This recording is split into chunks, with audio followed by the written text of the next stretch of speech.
Dictation start होगा 5 second बाद। Ready, start. पूर्व सेना प्रमुख जनरल मनोज मुकुंद नरवणे ने अपनी अप्रकाशित पुस्तक को लेकर उपजे विवाद को लेकर जो कुछ कहा, उससे न केवल उस दुष्प्रचार पर विराम पर लगा जिसे लोकसभा में नेता प्रतिपक्ष राहुल गांधी अनावश्यक तूल दे रहे थे, बल्कि यह भी साफ हुआ कि चीनी सेना भारतीय ज़मीन पर अतिक्रमण करने में नाकाम रही थी। वैसे वे पहले भी कह चुके थे कि भारत ने चीन के हाथों एक भी इंच ज़मीन नहीं खोई और गत दिनों फिर से यही बात दोहराई। लेकिन राहुल गांधी इस पर यकीन करने को तैयार नहीं थे।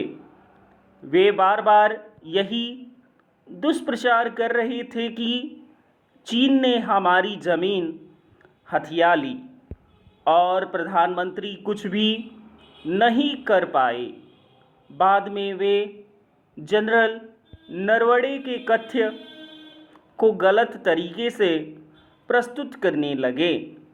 संसद के बजट सत्र में तो वे तब हद ही पार कर गए जब उन्होंने जनरल नरवणे के अप्रकाशित पुस्तक के एक पत्रिका में छपे अंश की मनचाही व्याख्या की आड़ में प्रधानमंत्री को निशाने पर लेने और यह समझाने की कोशिश की कि जब तत्कालीन सेना प्रमुख उनसे चीनी सेना की आक्रामकता पर निर्देश मांग रहे थे तो उन्होंने उन्हें उनके हाल पर छोड़ दिया।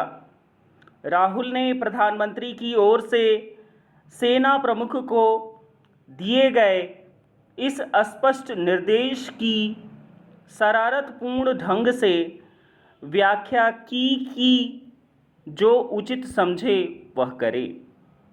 वे यही तक सीमित नहीं रहे, वे संसद परिसर में जनरल नरवणे की अप्रकाशित पुस्तक की तथाकथित प्रति भी लहराने लगे। Paragraph change.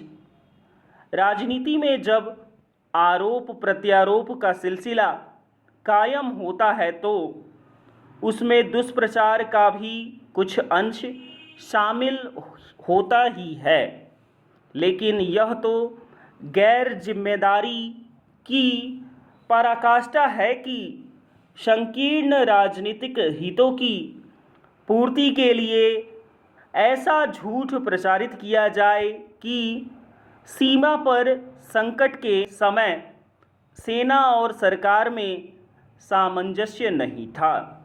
सीमाओं की सुरक्षा और सेना को लेकर अनावश्यक विवाद पैदा करना राष्ट्रीय हितों की अनदेखी ही नहीं, क्षुद्र राजनीति भी है।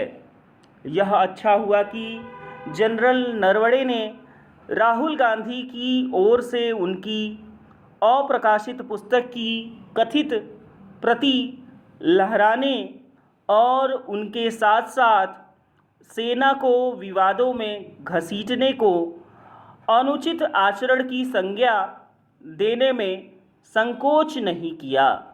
उन्होंने यह कहकर भी एक तरह से राहुल को आईना ही दिखाया कि यदि आपको प्रधानमंत्री, रक्षा मंत्री, विदेश मंत्री और सेना प्रमुख की बातों पर भी भरोसा नहीं है तो चीन से पूछ लीजिए।